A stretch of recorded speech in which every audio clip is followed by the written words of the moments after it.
ନମସ୍କାର ଓଡ଼ିଶାବାସୀ, ଶୁଭ ସକାଳ। ଆଜି ହେଉଛି 16 ନଭେମ୍ବର ଶନିବାର।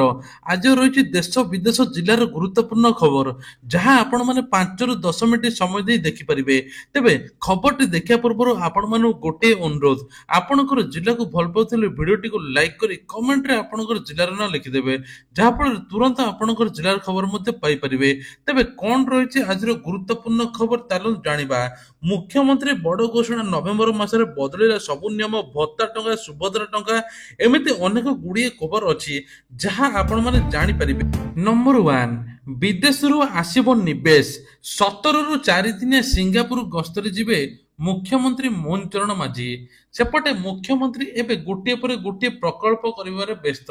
ଯେମିତି ଓଡ଼ିଶାରୁ କେହି ବାହାରକୁ ଖଟିବା ପାଇଁ ଯିବେନି, ଦାଦନ ଖଟିବା ପାଇଁ ଯିବେନି, ଏଠି ନିଯୁକ୍ତି ମିଳିବ।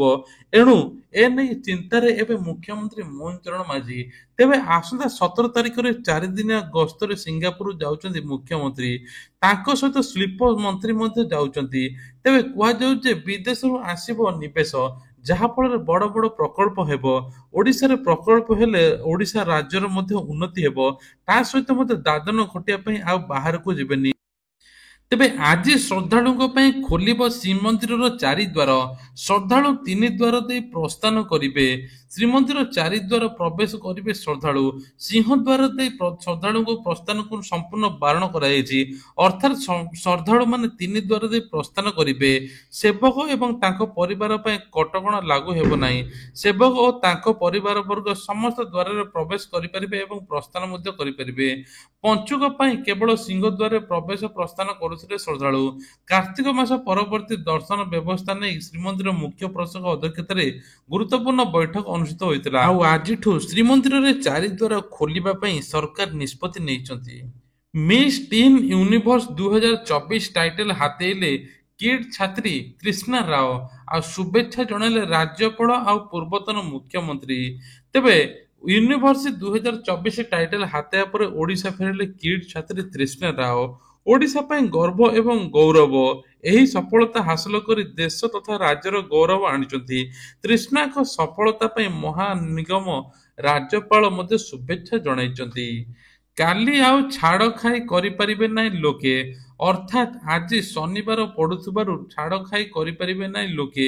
ଦୀର୍ଘ 1 ମାସ ପବିତ୍ର କାର୍ତ୍ତିକ ମାସ ପରେ ଛାଡ଼ ଖାଇ କରିପାରିବେନି ଲୋକେ। କାର୍ତ୍ତିକ ମାସର ହବିଷ୍ୟାଳୀମାନେ ମାସକ ପାଇଁ ନିରାମିଷ ପରିତ୍ୟାଗ କରି ହବିଷ ଅନ୍ନ ସେବନ କରୁଥିଲେ। ସାଧାରଣତଃ ଏହି ପବିତ୍ର ମାସରେ ସମସ୍ତେ ଆମିଷ ଛାଡ଼ିଥାନ୍ତି। ଯେଉଁଦିନ ମାସର ଅନ୍ତ ଘଟେ ତା ପରବର୍ତ୍ତୀ ଦିନ ଛାଡ଼ ଖାଇ ହୋଇଥାଏ। କିନ୍ତୁ ଏହି ଦିନ ଲୋକେ ଆମିଷ ଖାଇଥାନ୍ତି। ଆମିଷ ପ୍ରେମୀମାନେ ଛାଡ଼ ଖାଇକୁ ଉତ୍ସାହର ସହ ଅନେଇଥାନ୍ତି। କିନ୍ତୁ ଚଳିତ ବର୍ଷ ଛାଡ଼ ଖାଇ ପାଳନ କରିବେନି। କାର୍ତ୍ତିକ ପୂର୍ଣ୍ଣିମା ବା ଡଙ୍ଗା ଭସା ପରଦିନ ଛାଡ଼ ଖାଇ ପର୍ବ ହେବ ନାହିଁ। ତେବେ କୁହାଯାଉଛି ହବିଷ୍ୟାଳୀମାନେ ସାଧାରଣତଃ ଛାଡ଼ ଖାଇରେ ଛାଡ଼ ମୁଢ଼ି ପାଗ କରି ଖାଇଥାନ୍ତି, ହେଲେ ଅନ୍ୟମାନେ ଆମିଷ ଖାଇଥାନ୍ତି। ସବୁଠୁ ମୁଖ୍ୟ କଥା ହେଉଛି ଚଳିତ ବର୍ଷ ଛାଡ଼ ଖାଇ ଦିନ ସଂକ୍ରାନ୍ତି ପଡୁଛି। ତେବେ ଏହି ଦିନ ଛାଡ଼ ଖାଇ କେହି କରିପାରିବେ ନାହିଁ ବୋଲି କୁହାଯାଉଛି। ତେବେ ଆମିଷ ଖାଇବାକୁ ହେଲେ ରବିବାର ଦିନ ଅପେକ୍ଷା କରିବା ପାଇଁ ପଡ଼ିବ। ମୁଖ୍ୟମନ୍ତ୍ରୀଙ୍କର ଜନ ଶୁଣାଣି। ଏହି ତାରିଖରେ ବନ୍ଦ ରହିବ ମୁଖ୍ୟମନ୍ତ୍ରୀଙ୍କର ଜନ ଅଭିଯୋଗ ଶୁଣାଣି। ତେବେ ନଭେମ୍ବର 18 ତାରିଖରେ ବନ୍ଦ ରହିବ। ସାଧାରଣ ପ୍ରଶାସନ ଓ ସାଧାରଣ ଅଭିଯୋଗ ବିଭାଗ ପକ୍ଷରୁ ଏନେଇ ସୂଚନା ଦିଆଯାଇଛି।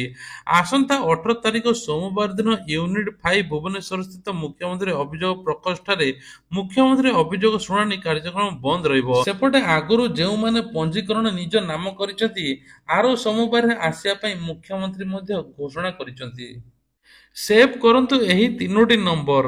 ରୋକିବ ମହିଳା ଶିଶୁ ବିରୋଧୀ ହିଂସା। ତେବେ ମହିଳା ଶିଶୁଙ୍କ ଉପରେ ଦିନକୁ ଦିନ ଅପରାଧ ବୃଦ୍ଧି ପାଇବାରେ ଲାଗିଛି। କେତେବେଳେ ଘରୋଇ ହିଂସା ତ କେତେବେଳେ ବାହ୍ୟ ଅପରାଧିକ ତୋଥ ଆତଙ୍କ, ଯାହାଦ୍ୱାରା ପୋଲିସ ପ୍ରଶାସନ ଚିନ୍ତାର କାରଣ ହୋଇଛି। ଅନେକ ସମୟରେ ଏଥି ସମ୍ବନ୍ଧିତ ଅଭିଯୋଗ ମଧ୍ୟ ଆସୁଛି। ଏହା ଗୁରୁତ୍ୱର ସହ ନେଇଛି ଟ୍ୱିନ୍ ସିଟିର ପୋଲିସ। ମହିଳା ଓ ଶିଶୁଙ୍କ ସୁରକ୍ଷା ପାଇଁ କମିଶନରେଟ୍ ପୋଲିସ ତରଫରୁ ଏକ ପଦକ୍ଷେପ ନିଆଯାଇଛି। ଏହି ଦୁଇ ବର୍ଗ ସମସ୍ୟାରେ ପଡ଼ିଲେ ତତ୍କ୍ଷଣାତ୍ ପୋଲିସ ସହାୟତା ମାଗିବାକୁ ଜାରି ରହିଛି ଜରୁରୀକାଳୀନ ନମ୍ବର। ହେଲ୍ପଲାଇନ ନମ୍ବର ମଧ୍ୟ ରହିଛି। ତେବେ ଜରୁରୀକାଳୀନ ନମ୍ବରଟି ହେଲା 112। ସେହିପରି ମହିଳାଙ୍କ ପାଇଁ ହେଲ୍ପଲାଇନ ନମ୍ବର ଜାରି କରିଛି। ଏହି ନମ୍ବର କଲ୍ କରିବା ମାତ୍ରେ ହେଲ୍ପ ଡେସ୍କର ସଦସ୍ୟ କଲ୍ କରିବେ, ପୋଲିସ ତୁରନ୍ତ ଜଣାଇବେ। ପୋଲିସ ସେଠାରେ ପହଞ୍ଚି ଅସୁବିଧାରେ ଥିବା ମହିଳାଙ୍କୁ ସାହାଯ୍ୟ କରିବେ। ଏହି ନମ୍ବରଟି ହେଲା 9163725000। 400 এই ନମ୍ବରକୁ କଲ୍ କରି ଆପଣମାନେ ଜଣାଇ ପାରିବେ।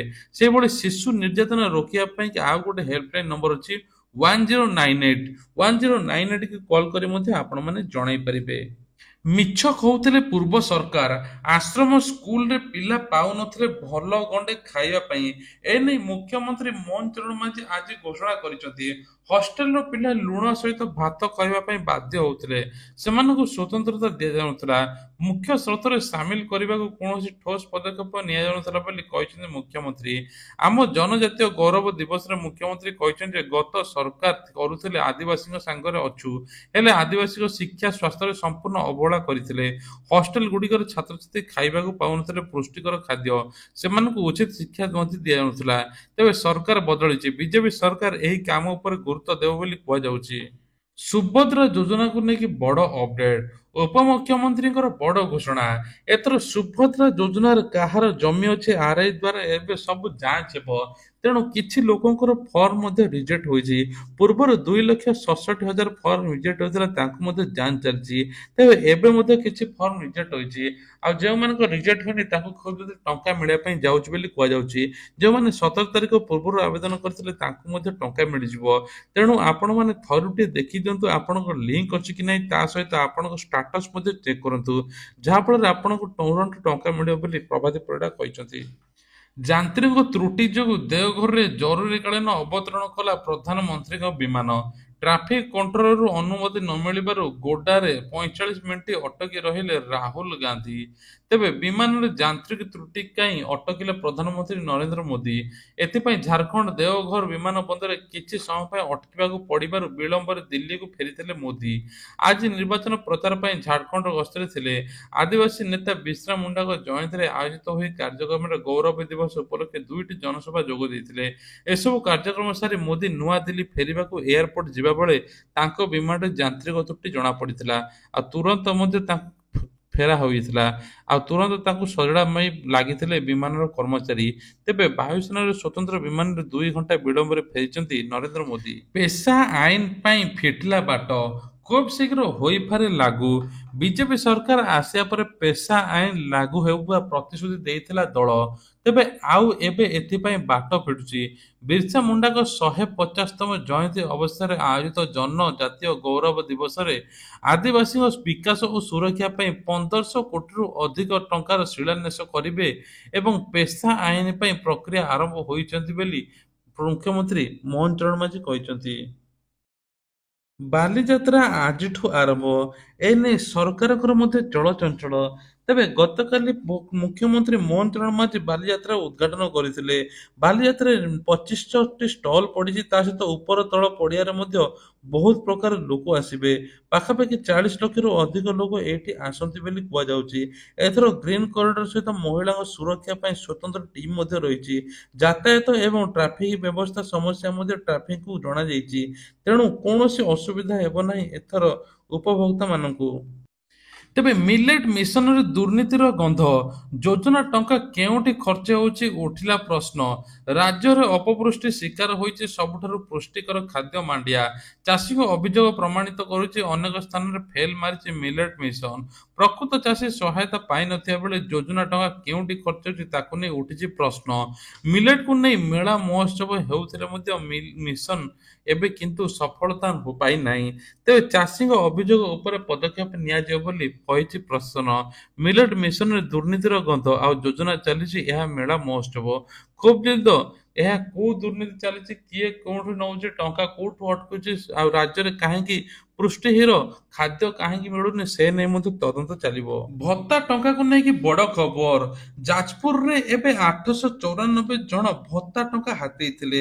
ପାଖାପାଖି 90 ଲକ୍ଷ ଟଙ୍କା ହାତେଇଥିଲେ। ତେବେ ଯୁବକ ଜଣକ 894 ଜଣ। ତେବେ କିପରି ସେ ଏତେ ବୟସ ହୋଇ ଭତ୍ତା ଟଙ୍କା ପାଇଥିଲେ, ସେ ନେଇ ଆଶ୍ଚର୍ଯ୍ୟ ମଧ୍ୟ କରୁଛି। ତେବେ ତାଙ୍କୁ ମଧ୍ୟ ଆହୁରି ତଦନ୍ତ ହେବ, ଆଉ କିଏ କିଏ ଟିମ୍ ସାମିଲ ଅଛନ୍ତି। ଆଉ ଟୋଟାଲ ଭତ୍ତା ଟଙ୍କା ଏବେ ଖୁବ୍ ଜଲଦି ମିଳିବା ପାଇଁ ଯାଉଛି। ଭତ୍ତା ଟଙ୍କା ଆଗରୁ ଯେତିକି ଥିଲା ଯେମିତି ଥିଲା ବଢିକି ଆସିବ ବୋଲି ସରକାର ମଧ୍ୟ କହିଛନ୍ତି। ତେବେ ଇଏ ଥିଲା ଆଜିର ଦେଶ ବିଦେଶ ଜିଲ୍ଲାର କିଛିଟା ଗୁରୁତ୍ୱପୂର୍ଣ୍ଣ ଖବର। ପ୍ରତ୍ୟେକ ଦିନ ଏଇଭଳିଆ ଖବର ଦେଖିବା ପାଇଁ ହେଲେ ଆମର ଏଇ ଚ୍ୟାନେଲକୁ ସବସ୍କ୍ରାଇବ କରିଦେବେ, ଯାହାଫଳରେ ତୁରନ୍ତ ଆପଣଙ୍କର ଜିଲ୍ଲାର ଖବର ମଧ୍ୟ ପାଇପାରିବେ। ତେବେ ଆପଣଙ୍କୁ ଗୋଟିଏ ଅନୁରୋଧ, ଭିଡ଼ିଓଟିକୁ ଦେଖିବା ପରେ ଆପଣମାନେ କମେଣ୍ଟରେ ଜୟ ଜଗନ୍ନାଥ ବୋଲି ଲେଖିଦିଅନ୍ତୁ।